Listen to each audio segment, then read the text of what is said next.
In this video, I'm going to be sharing 5 actionable steps on how you can study smart and study more efficiently, and therefore be able to spend less time studying for exams but still get better grades. This way, you'll have more time doing the things that you actually enjoy besides studying.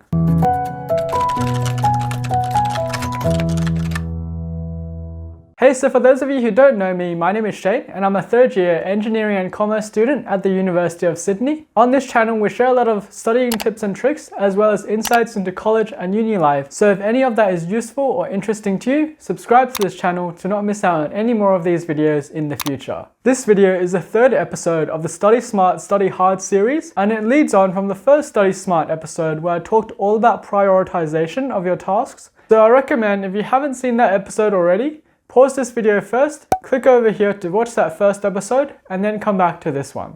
This video is focused on reducing study time by being more efficient when you're studying and completing the study requirements in a shorter amount of time than you normally would. So you'll be able to tighten that study curve. The first tip is to remove all the distractions from your study environment. This saves time, as once you are distracted, you have to spend quite a bit of time getting back into that study focus zone. This reduces your time wasted when you're studying, so it allows you to get more done in a quicker amount of time. So the most common distractions would be a computer or a phone. In most cases when you're studying, you don't need to actually use these unless you're studying with the need for a computer, then of course you'd have that, but in most cases what I would do is I would leave my computer or phone in a different room to the one that I'm studying at, so therefore I won't have quick access to those by just a reach of my hand. When I'm studying, I also like to use the traditional pen and paper instead of the iPad or any other electronic sort of note-taking devices. This guarantees that I won't be able to do anything else besides just studying off my notes. I also always like to keep a clean desk space when I'm studying. This means there isn't any sort of other small things distracting me, and I can fully concentrate on the study material that's right in front of me. If you don't have any access to these, you can always go to the library where it's generally pretty quiet, and if you only bring your pen, paper and study notes and material to the library,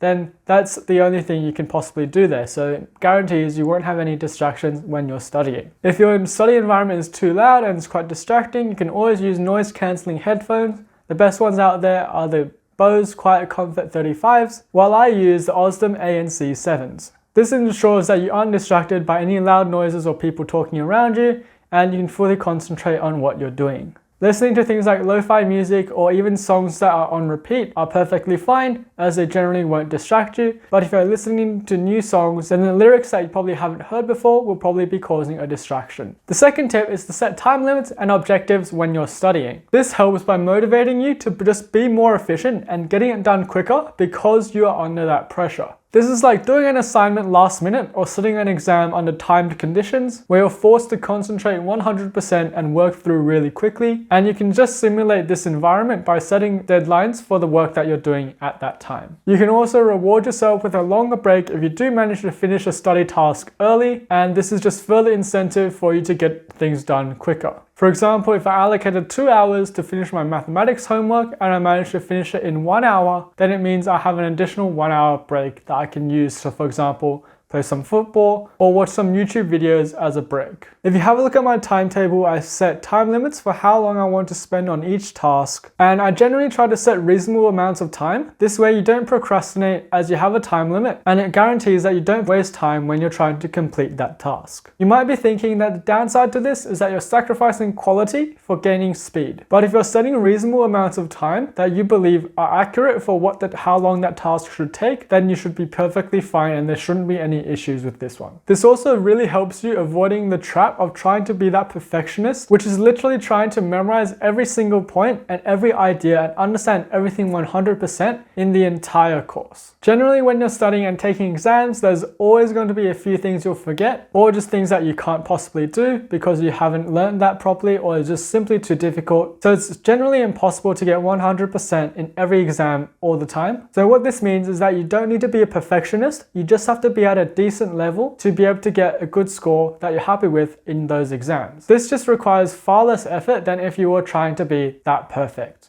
Dineth will also go into more detail of setting study tasks in his next Study Hard episode on study systems, which will be coming out next week. My third tip is to take short breaks in between when you're studying. This includes things like just going to the bathroom, getting a fresh glass of water, going out of the house for a short walk around the block, and just small things like that. So if I was studying for hours upon hours straight, then my mind would get really tired and I wouldn't be as quick or efficient when doing the rest of my study tasks. I won't be thinking as sharply as I could, or I would just be too tired to keep putting more information into my head. By taking these kinds of short breaks, I'm able to freshen up my head and just be sharp again to do more learning and studying. A bit of warning though is be careful what sort of breaks that you are taking. Things like playing video games or watching some TV or Netflix, or even going on your phone and social media, scrolling through or having a chat. Even if you just say to yourself, oh, I'll only be 5 minutes, 10 minutes, these will get dragged out for a long amount of time than you initially intended, and you might be finding yourself not being able to study again for the rest of the day. The point of these short breaks is just to refresh your mind. So things like getting a glass of water, doing a few stretches, going for a short walk around the block, these have a finite amount of time that's required to do these things, so you don't need to be worried about not being able to come back and do more study again. The fourth tip I have for you guys is to make sure you're using the right techniques when you're studying for certain tasks. This applies to all the study tasks that you do, from writing and memorizing essays to revising content. This is because there are a lot of methods that are just more efficient and work better than others. The example I'll use here is for memorizing essays, which I have a video on how to do over here.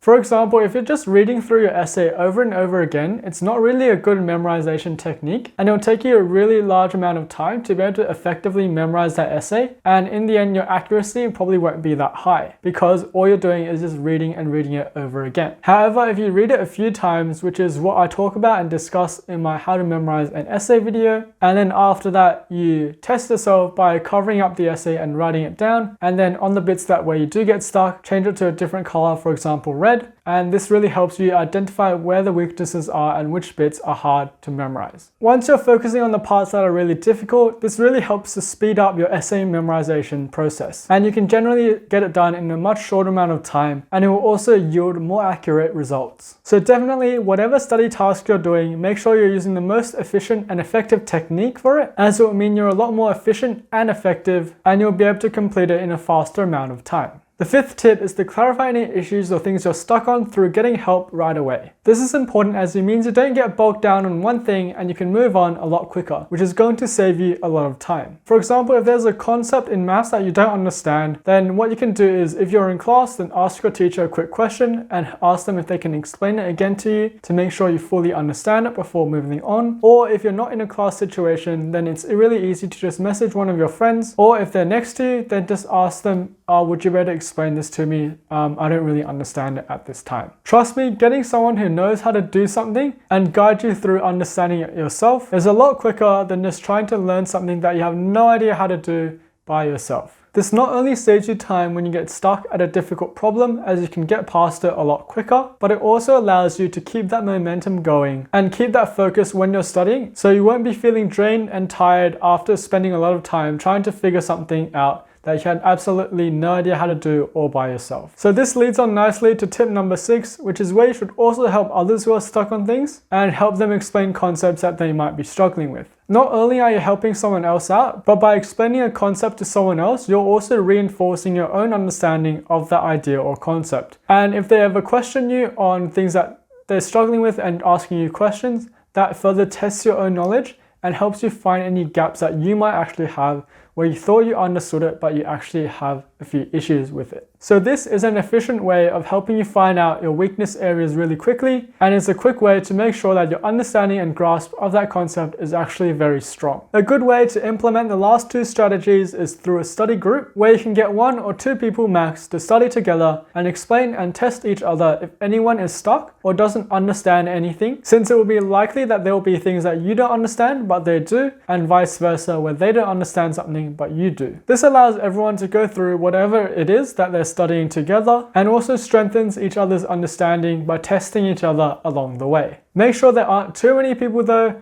as any more than 2 or 3 people will just mean everyone will get distracted really easily and start chatting and talking to each other about things that aren't relevant at all to whatever it is you're studying. So these are the 6 key tips that I recommend for studying more efficiently and getting more done in a shorter amount of time. These are study efficiency strategies that I use to study smart and study less while still maintaining good grades, both in high school as well as in university. This video has been focused on tightening that study curve by telling you how to be more efficient when studying and being able to get more done in less time. In my next episode on the Study Smart, Study Hard series, after Dineth's Study Hard episode on study systems, I will go into detail on how to shift that entire study curve up by recognizing which external factors can affect your results. For example, things like your exam mindsets and your teacher's preferences, and how if you take advantage of these factors, then you can gain an unfair advantage over others. I hope you've learned something new in this video that you haven't seen before and that you can apply to your own studying routine. If you did, then make sure to like this video and subscribe to not miss out on future videos on the Study Smart, Study Hard series. Also, let me know in the comments down below